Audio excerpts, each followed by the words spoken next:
Wanaparthy BSc agriculture women's degree college తరలించడానికి పూనుకున్న కాంగ్రెస్ ప్రభుత్వం.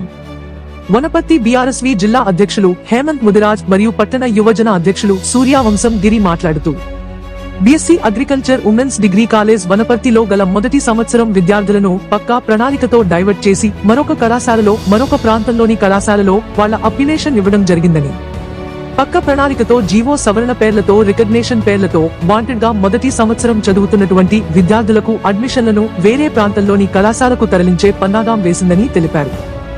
మాజీ వ్యవసాయ శాఖ మంత్రి నిరంజన్ రెడ్డి 2022 సంవత్సరంలో దేశంలోనే తెలంగాణ రాష్ట్రం మొదటి అగ్రికల్చర్ బీఎస్సీ ఉమెన్స్ డిగ్రీ కళాశాలలు 2 తెలంగాణలో ఉన్నాయని, 1 వనపర్తి, 2 కరీంనగర్, వనపర్తి జిల్లాకు తీసుకురావడం జరిగిందని తెలిపారు. అగ్రికల్చర్ శాఖకు సంబంధించినటువంటి అగ్రికల్చర్ డిపార్ట్మెంట్ లో పిహెచ్డి చేసినటువంటి చిన్నారెడ్డి గారు ప్లానింగ్ బోర్డ్ వైస్ చైర్మన్ గా మీరున్నారు. కనీసం మీరన్న కళ్ళు తెరిచి జరుగుతున్నటువంటి అన్యాయాన్ని, విద్యార్థులకు జరుగుతున్నటువంటి అన్యాయాన్ని, ఎంప్లాయీస్ కి జరుగుతున్నటువంటి అన్యాయాన్ని, కళాశాలకు జరుగుతున్నటువంటి అన్యాయాన్ని గురించి మీరు మాట్లాడి ఇప్పుడు జరుగుతున్నటువంటి ఈ దుర్మార్గపు చర్యను ఆపేసి వాళ్ళకంటూ మనం పాత జీవో ప్రకారంగా ఏదైతే బిల్డింగ్ జాగా కేటాయించడమో ఆ బిల్డింగ్ కన్స్ట్రక్షన్ చేయాల్సిందిగా మనస్ఫూర్తిగా కోరుకుంటున్నాను. లేదంటే రానున్న రోజుల్లో పెద్ద ఎత్తున నిరసనలకు, ధర్నాలకు పిలుపునిస్తాం. రాసి పెట్టుకోండి, ఖబర్దార్. నేను మీ హేమంత్ ముదిరాజ్, బీఆర్ఎస్పీ వనపర్తి జిల్లా అధ్యక్షుడిని. గత 3-4 రోజుల నుంచి ఈ అగ్రికల్చర్ బీఎస్సీ విమెన్స్ కాలేజ్ పైన జరుగుతున్నటువంటి ఒక దుర్మార్గపు చర్య, ప్రభుత్వం తీసుకున్నటువంటి ఒక దుర్మార్గపు చర్య. దీని మంచి చెడు నిజం నిర్ధారణ చేసుకుంటే మాకు తెలిసిన విషయాలు ఏంటంటే, కళాశాలకు వచ్చి కళాశాలలో ఉన్నటువంటి అధికారులను అడిగి తెలుసుకున్నాక మాకు వచ్చిన విషయం ఏంటంటే, మొదటి సంవత్సరం చదువుతున్నటువంటి విద్యార్థులు అసలు కాలేజీలో లేరు. వీళ్ళని పక్క ప్రణాళికతో వీళ్ళను వేరే కాలేజ్కి డైవర్ట్ చేసి, పాలెంలో ఉన్నటువంటి వేరే కాలేజ్కి డైవర్ట్ చేసి యథావిధిగా ఈ ఇయర్ ఆఫ్ అకామిడేషన్ అనేది లేకుండా క్లోజ్ చేసి, ఎవరైతే సెకండ్ ఇయర్ విద్యార్థులు ఉంటారో వాళ్ళు థర్డ్ ఇయర్కి వస్తారు, థర్డ్ ఇయర్ పిల్లలు పాస్ అవుట్ అయిపోతారు. అదేవిధంగా ఫస్ట్ ఇయర్ అనేది ఇంటేక్ తీసుకుంటేనే మనము ఆ కాలేజ్ అనేది రెగ్యులర్ గా రన్ అవుతుంది. దీన్ని పక్కా ప్రణాళికగా దీన్ని క్లోజ్ చేయాలనే ముఖ్య ఉద్దేశంతోన వీళ్ళు ఇంత దుర్మార్గపు చర్యకు తీసుకున్నారు. వాస్తవానికి అగ్రికల్చర్ బీఎస్సీ విమెన్స్ కాలేజ్ అనేది తీసుకురావడానికి గల ముఖ్య కారణం ఏంటంటే, గౌరవ మాజీ వ్యవసాయ శాఖ మంత్రులు సింగిరెడ్డి నిరంజన్ రెడ్డి గారు, అలాగే బీసీ వెల్ఫేర్ మంత్రి ఉన్నటువంటి గగ్గుల కమలాకర్ రెడ్డి గారు, సబితా ఇంద్రారెడ్డి గారు, మల్లారెడ్డి గారు, వీళ్ళందరి నేతృత్వంలో భారతదేశంలో 2 అగ్రికల్చర్ బీఎస్సీ ఉమెన్స్ కాలేజీలు కేటాయిస్తే ఒక జీవో సవరణ ప్రకారంగా 2 మన రాష్ట్రాలకే రావడం చాలా గొప్ప విషయం. అది ఒకటి కరీంనగర్ లో, ఒకటి వనపర్తిలో. అప్పుడున్నటువంటి మౌలిక సదుపాయాల వల్ల, అప్పుడున్నటువంటి ఇంటేక్ వల్ల ఎస్టాబ్లిష్మెంట్ అనేది జరిగినప్పుడు ఆన్ ద స్పాట్ మనకు కళాశాల ఏర్పాటు చేయాలి. కాబట్టి అప్పుడున్నటువంటి వెసులుబాటుతో ఈ కళాశాల, మీరు చూస్తున్నటువంటి కళాశాల బిల్డింగ్ ను లీజ్ కి తీసుకొని మనం స్టార్ట్ చేయడం జరిగింది. స్టార్ట్ చేస్తున్న క్రమంలో రానున్న రోజుల్లో పిల్లలకు, విద్యార్థులకు కానీ, ఎంప్లాయీస్ కానీ ఇబ్బంది కలగకూడదని చెప్పేసి 30 ఎకరాల ల్యాండ్ నాగవరం దగ్గర కేటాయించి సిఎస్ఆర్ ఫండ్స్ అనే పిఎన్ఆర్ కంపెనీ నుంచి 1,50,00,000 రూపాయలు, అలాగే బ్యాక్వర్డ్ క్లాస్ కార్పొరేషన్ నుంచి వచ్చినటువంటి 3 కోట్ల రూపాయల నిధులు కేటాయించి కాలేజ్ బిల్డింగ్ కు, ఎస్టాబ్లిష్మెంట్ కు, ఇన్ఫ్రాస్ట్రక్చర్ కు నిధులు సహకరించడం జరిగింది. కానీ అప్పుడున్నటువంటి దాని తదనంతరం ఉన్నటువంటి రాజకీయ పరిస్థితుల వల్ల అధికారం చేజారిపోవడం, గవర్నమెంట్ రాకపోవడంతోన ఇప్పుడున్నటువంటి ఈ కాంగ్రెస్ ప్రభుత్వం ఏ విధంగా అయితే వ్యవహరిస్తుందంటే చాలా దుర్మార్గపు పోకడగబోతుంది. చేసిన మంచి పనిని చెప్పుకోవడంలో ఏ రోజు కూడా కేసీఆర్ గారు కానీ ఎవరు కానీ చిన్నబుచ్చుకోలేదు.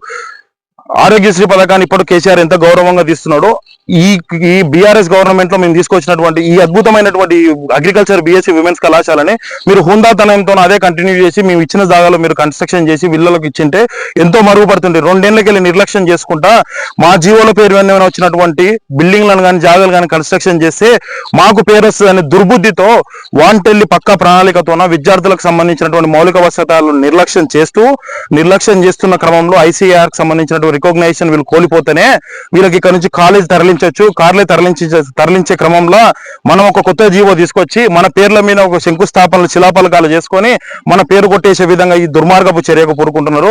రాసిపెట్టుకొని ప్రతి ఒక్కరికి, స్థానికంగా ఉన్నటువంటి శాసనసభ్యులు గారు కూడా ఒకటే చెప్తున్నాను, మీకు దీనిపైన చిత్తశుద్ధి ఉందో లేదో మాకైతే మొదటి నుంచి మేమైనా నమ్మకం లేదు. ఎందుకంటే మీ పని అంతా వేరే రకంగా ఉంది. ఆ కాంట్రాక్ట్ బిల్ల మీద, దాని మీద మీ ఆసక్తి ఉంది. కనీసం మేము ఏ రోజు కూడా మీరు చేస్తారనే ధైర్యం, నమ్మకం మాకైతే లేదు. మా విద్యా వ్యవస్థకు కానీ, ఉన్నటువంటి స్థానికులకు కానీ ఎవరికి కానీ లేదు.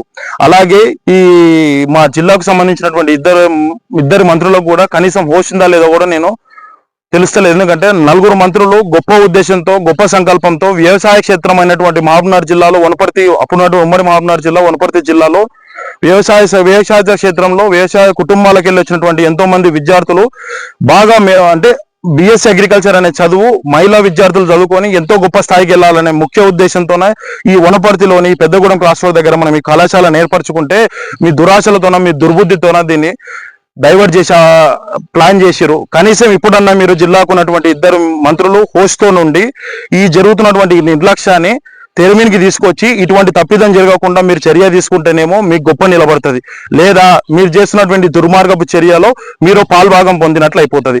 జై తెలంగాణ. ఇటువంటి ఉద్దేశపూరితమైన చర్యలు కానీ మీరు పాటుపడితే 109% విద్యార్థుల సమస్యల కోసం ఎప్పుడు కొట్లాడతాం. రానున్న రోజుల్లో కూడా ఇటువంటి దుర్మార్గపు చర్యలు కానీ తీసుకుంటే పెద్ద ఎత్తున ధర్నాల నిరసనలకు ముందుకు వస్తాం. జై తెలంగాణ. నిద్రపోతున్న ఓ కపోదల్లారా మేలుకోండి. ఇప్పుడైనా యావత్ వనపర్తి జిల్లా బడుగు బలహీన వర్గాల పిల్లలకు సంబంధించి వ్యవసాయ డిగ్రీ కళాశాల మరి గత ప్రభుత్వంలోని ఏర్పాటు చేయడం జరిగింది. ఇదే విధంగా మరి ఇప్పుడున్న పాలకులు ఈ యొక్క బిల్డింగ్ని కానీ అదేవిధంగా దీనికి డబ్బులు కూడా కేటాయించడం జరిగింది. దీనిపైన ఈ ప్రభుత్వం పూర్తి నిర్లక్ష్యంగా వహిస్తుంది. అంతేకాకుండా ఈ జిల్లాకు 2 మంత్రులు ఉన్నారు. ఆ మంత్రుల యొక్క నియోజకవర్గాలు కూడా ఈ జిల్లాలలో ఉన్న సంగతి వాళ్ళకి తెలుస్తలేదు. ఇప్పుడు బడుగు బలహీన వర్గాలు పేద విద్యార్థులు అగ్రికల్చర్ కళాశాలలో చదువుకుంటే ఇక్కడ ప్రాంతం విద్యార్థులు చాలా చైతన్యవంతులు అవుతారు అనే ఉద్దేశంతో మరి ఇక్కడ ఉన్న అధికార పాలన కానీ మరియు ప్రభుత్వాలు కానీ ఇక్కడున్న ఎమ్మెల్యే మరి ఇక్కడ ఉన్న మరి బడుగు బలహీన వర్గాల శాఖకు సంబంధించిన వాకిటి శ్రీహరి గారు ఏదో మంత్రిగా పనిచేస్తున్నారు. ఆయన నియోజకవర్గం కూడా ఈ జిల్లా కేంద్రంలోనే ఉంది. ఇది వాళ్ళకి తెలియదా? మరి వాళ్ళకి మాత్రం సోయి లేదా? రానున్న రోజుల్లో ఇక్కడ ఏ కళాశాల ఎవరైతే తెచ్చారో వాళ్ళ పేర్లు ఉండకూడదు అనే ఒక ఆలోచన దుర్బుద్ధితోటి వాళ్ళు ఇక్కడ ఉన్న ఈ కాలేజీని వేరే ప్రాంతాలకు తీసుకెళ్లాలనే ఉద్దేశంతో ఈ విధంగా కుట్రలు పందుతున్నారు. ఏ విధంగా అయితే వాళ్ళు కుట్రలు పందుతున్నారో రాబోయే రోజుల్లోని ఈ కళాశాల కోసము పెద్ద ఎత్తున ధర్నాలు కూడా చేయడానికి మేము సిద్ధంగా ఉన్నామని ఈ సందర్భంగా మీడియా ద్వారా మేము తెలియజేస్తున్నాం.